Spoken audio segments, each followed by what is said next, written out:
what we see is like these phony communists and phony socialists who really don't understand basic economics to everything should be equal. No, that's never true. Not everything should be equal. So in my world, good behavior is rewarded, and that's going to be true in the form of how people pay for this insurance.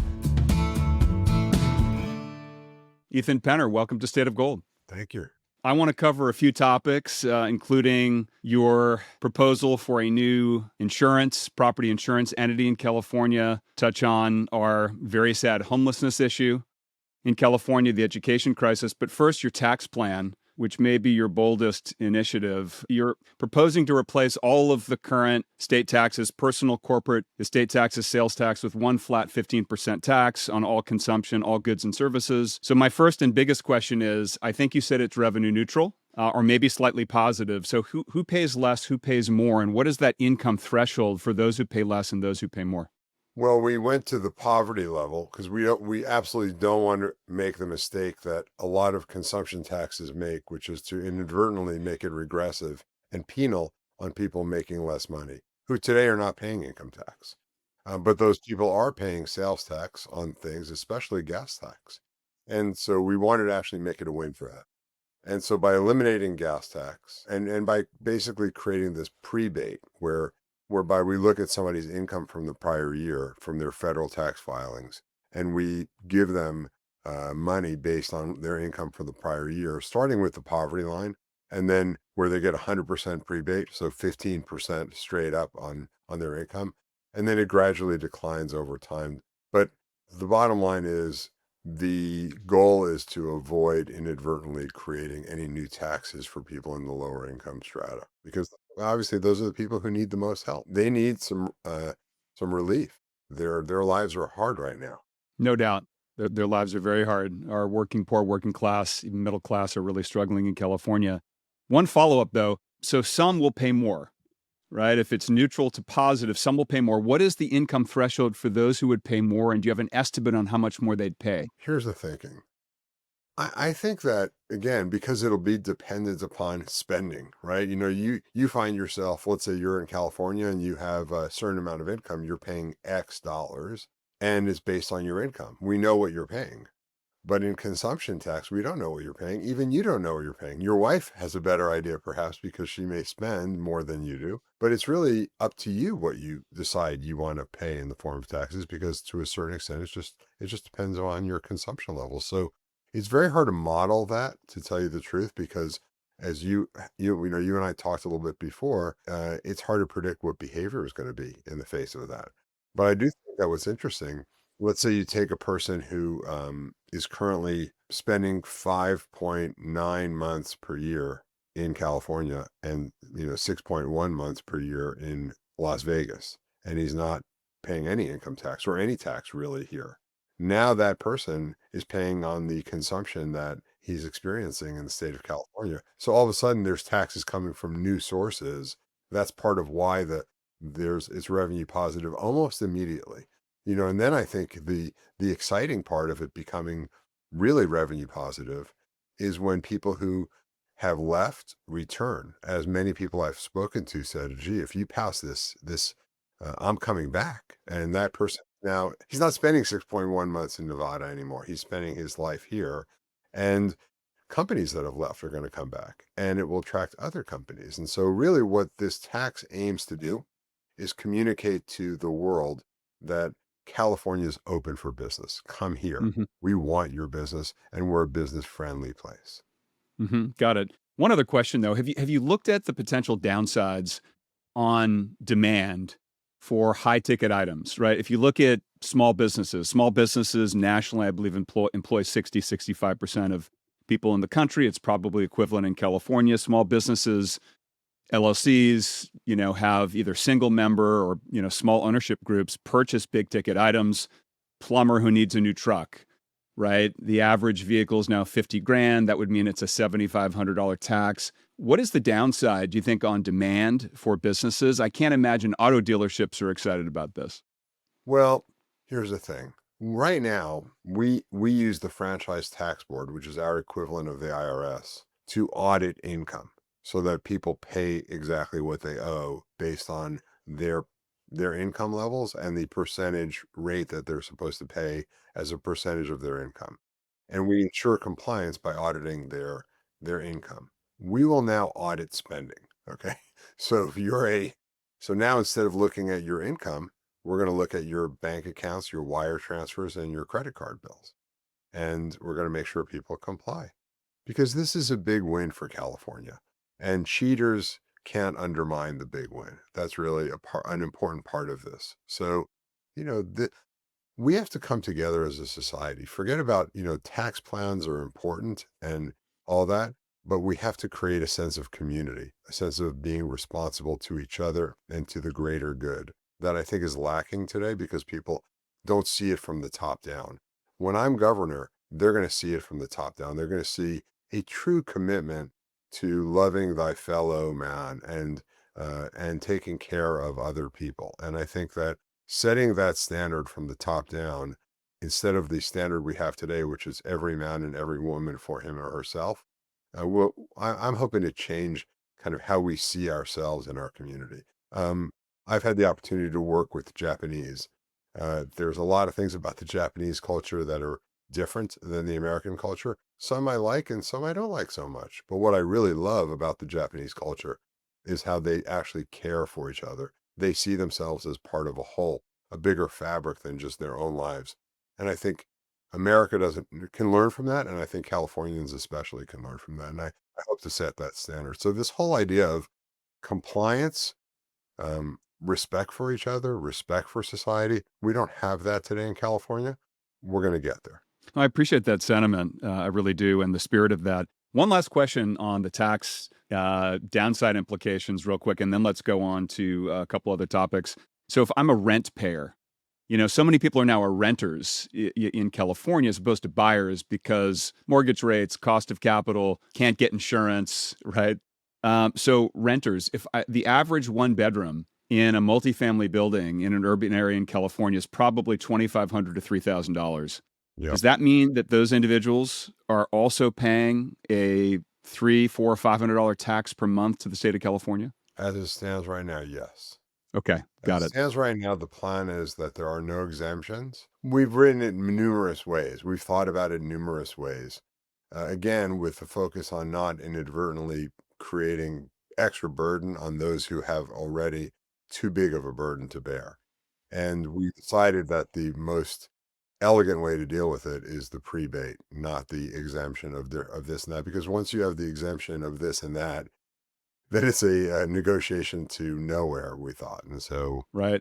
It's very interesting. It's very compelling and it's very tricky. I think people are going to start doing the math in their heads. Let's move on to a couple of things. I talked about insurance. If you can't get insurance, you can't get a mortgage, you can't buy a home. And we clearly have a massive crisis in California. mhm. We've talked about this. Give me the high level on your plan for a California Mutual, what it does, how it's organized, and how it would provide property insurance for Californians. Allow me to start with the foundation of insurance. So, insurance, people think of me as a free market lover, and I am. But there are certain, I think, misunderstandings about the free market and why someone would love the free market. The free market is only valuable in as much as it inspires great effort that produces great value for society and actually produces innovations that help meet society's needs.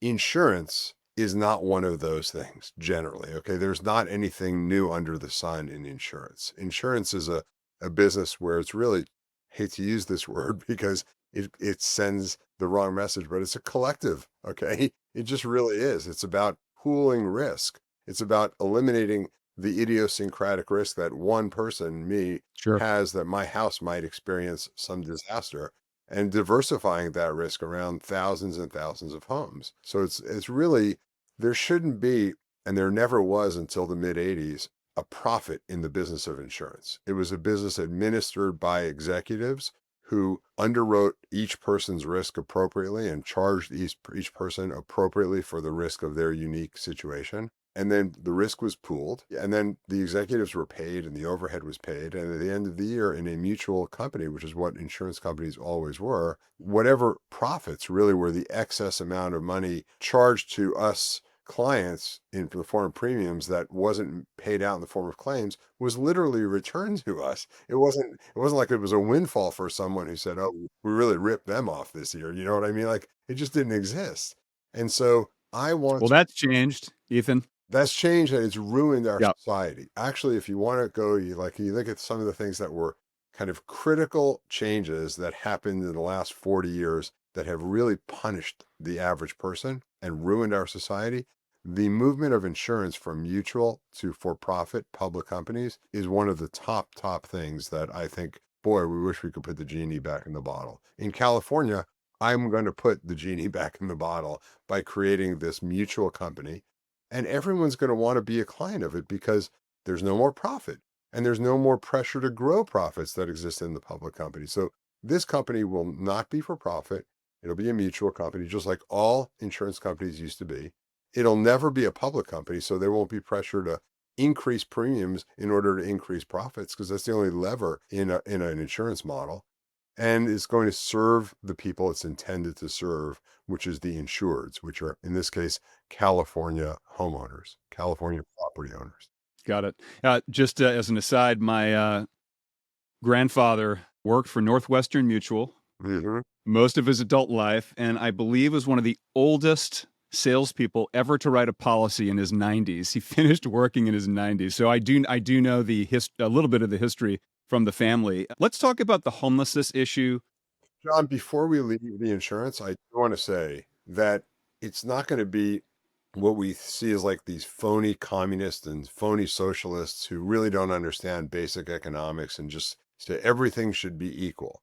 No, no, that's never true. Not everything should be equal. So in my world, good behavior is rewarded, and that's going to be true in the form of how people pay for this insurance. If you take care of your home, if you make your home less vulnerable to the risks of being destroyed in a fire, it's going to be the executives of that company's job to incentivize you and reward you in the form of lower premiums for doing that, for protecting the pool, because we're all in it. We're all in the pool together, and we're all in this again. It goes back to thinking like a community. This idea, as you'll see in pretty much all of my ideas, is rooted in creating a sense of responsibility one to the other, a sense of community one to the other that we just don't have in California or even in the United States today. And then, like I said, Japan really does have. Yeah, yeah, interesting.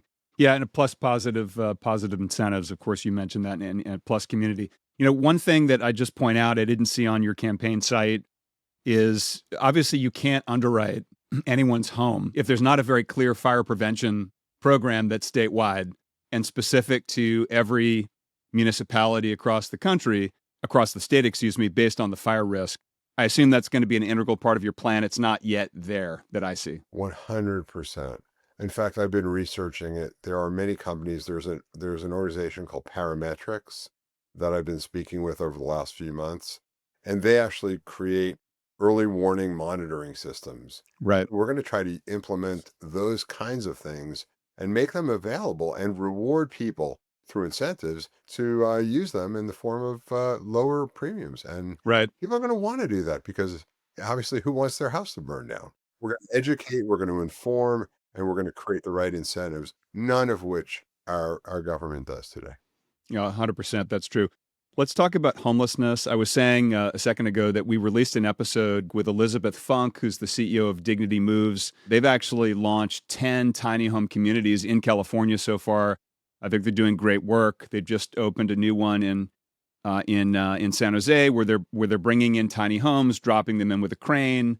They're getting the land for $1 a year from someone who's land banking, bringing in the wraparound services. It's very similar to what's going on in Austin that you've referenced on your site. I Yes. wanted to ask, are you familiar with this operation? And yes, no, and then how, what are the core elements of your plan that you think distinguish it? Yeah. Well, first of all, I would love to meet her and hear more about the plan. So I would appreciate the introduction there. The problem is it's hard to keep track of all the different people that are doing different things. And one of the things that I would do differently is actually have, just like we talked about with regards to insurance and monitoring, have a statewide system. Right now we have, you know, a state that has taken $25 billion from the taxpayer and sent it out literally willy-nilly to thousands of different small organizations around the state with no Disaster. I mean, with no ability. No accountability. Yeah, there's no Nothing. accountability, there's no way to Nothing. track Poof. results, and then the money's Yep. gone, and when you look at Gavin Newsom, it's like a deer in a headlight when you say, "Where are the money?" "I don't know." I mean, are you kidding me? In what world is that even beginning to be plausible? So, the first thing I would say is the state needs a single plan, a single approach. The idea of 1,000 different vendors, that's gone, that's over. There will be one plan. It'll be executed by lots of people in the private sector under the supervision of the government, but there will be systems of accountability and tracking that will have to be in place and a single plan. Okay, now we may fool around with a couple of different models, but it'll all be trackable. And I think the idea that you've just described is a version of the idea I believe in. I believe that we need to create separate communities for the people that are homeless, and then to the extent and give them services and decent lifestyles, and also clear them out from our streets where our streets Yeah. are just being punished. And I walked downtown LA recently. It was, I mean, it's a no go zone. Yeah, 100%. One thing I would add is because obviously you're an incentives guy, and what are the incentives? You know, the whole architecture of what I would call the homeless industrial complex nationally and in our state, in our counties, is it's all about permanent housing units. Instead, the metric should be days on the street per person. Because when you shift the metric to days on the street and you incentivize getting people off the street quickly into a supportive community, you save lives and you prevent more mental illness. And that's the whole problem with the architecture. It's all about the $1 million a unit permanent unit in 10 years. Hopefully, we can shorten that with better policy on housing. And what I learned from Elizabeth is that day one, 17% of people on the street have mental illness. Day 30, it's 35% because they get on meth to stay awake all night to not get robbed or beaten or raped. It's just the incentives are awful. Well, there's a poor understanding and a seemingly no effort expended or intelligent effort to try to actually understand the roots of these problems, whether it be our education Yeah. problem, our homeless problem. It's just we're basically throwing shit against the wall and hoping it sticks. That's really Yeah. what's been going on. Yeah, I agree. Let's talk about one last issue, which is obviously an important, you know, topic you're covering in your campaign, and it's a huge crisis: education. I've seen on your site that you've got some ambitions, and the core program at launch is a $5,000 incentive for lower income families whose kids test to a certain level, 70% plus.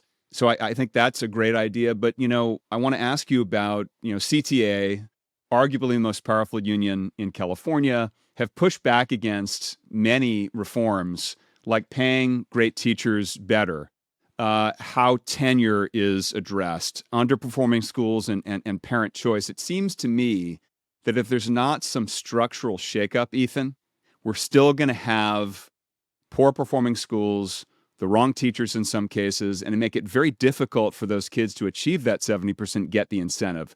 What's the more macro approach for you to shake things up? Well, I think that there's a couple of things. I think that my idea is a chip it's kind of like chipping away at things, right? I think you could have a number of different smart ideas that chip away at the root problems. I think that my idea of creating financial incentives to reward families that need money. Because remember, I want to create opportunity for the people that are the lower end of the economic spectrum to actually make more money, to make their lives a little easier. So if I could pay their kids to do well in school, it almost is like an excuse just to get some more money in their hands, actually. But at the same time, not just give them the money, but reward them for pro social behavior, which is educating their kids and making their kids much more likely to succeed on their own and have independent and fulfilling lives. So that was the root of that idea. Hmm. And Got it. I think those kind of ideas, I love those kind of ideas, but that's not as you suggest, the total solution to our education Mhm. problem. It's one of the things that needs to be implemented. Another idea I've been meeting, as you would imagine, with a lot of people and people who have great domain expertise And there are incredibly interesting statistics about lengthening the time, just simply lengthening the time kids spend in school, which goes counter to a lot of people's intuition. So, my son, my youngest son, he goes to a school where they do the homework in the school. They have a homework cafe, so that when he comes home, he's free to be a kid. And man, he's Well, happy. Let me tell you, he's quite happy being free to that's be. so that's so important. And I'm happy, and you wanna know something? He's 16, for the first time in his life, he's getting straight A's, and you know how proud of Interesting. himself he is? So damn proud. He's a winner now in school, and so it's just win, win, win, right? So these are ideas. I have my little idea, this idea that is, I think, really a winner, which is extending the time in school and having the kids do homework cafe and getting their work done while they're there under some supervision of teachers where they can ask questions instead of having to come home to overburdened parents. Can you imagine if, for the average family in California who's literally fighting to put money on the in the just they have no savings, they're fighting to just pay their bills. They come home from their long day exhausted after fighting traffic probably for 3 hours, and Yeah. now their kids are asking for help. Now they may not be capable of helping because I know that I'm not capable of helping in some of the classes in high school anymore. I don't have the knowledge in certain sciences or math, but there's no energy at that point, right? Just the last thing that a parent can afford to do is like, okay, I'm going to now start doing science work and figuring out calculus with my high school. Yeah. No, I need to just have a beer and watch TV and forget about the troubles of my day and get a neck rub from my son. So I think these are the kinds of thoughtful things we need. Now, I think you mentioned CTA. There are some troubling things about CTA specifically that I don't even need to get into that probably anyone would know if they spent a minute looking into CTA. So there are union issues, but my mother was a teacher, right? I love teachers. I don't I think that we need to start to talk to the teachers directly, and I will talk to the teachers as the son of a teacher. Talk to the teachers and say, "You are amazing. You are really warriors and partners in helping to make the foundation of our society work. Are you proud of what's gone on under your watch?" Right? And the answer is, how could anyone be, right? Let's work together. The unions are obstructing to a large extent the efforts of these wonderful people, the teachers. And I think we need to figure something out there. Yeah, well, amen to that. Hey, let's finish with a couple rapid fire questions, Ethan. This is one word, one phrase. So let's say you're elected. The very first thing you do. Pray. All right, I can't argue with that. And let's finish with this. Fill in the blank. California is. The greatest place on planet Earth. All right, amen. Couple amens. Ethan, thank you so much. I really enjoyed this. I appreciate your perspective, how you think about things. Thank you very much. Good luck out there. Thank you so much.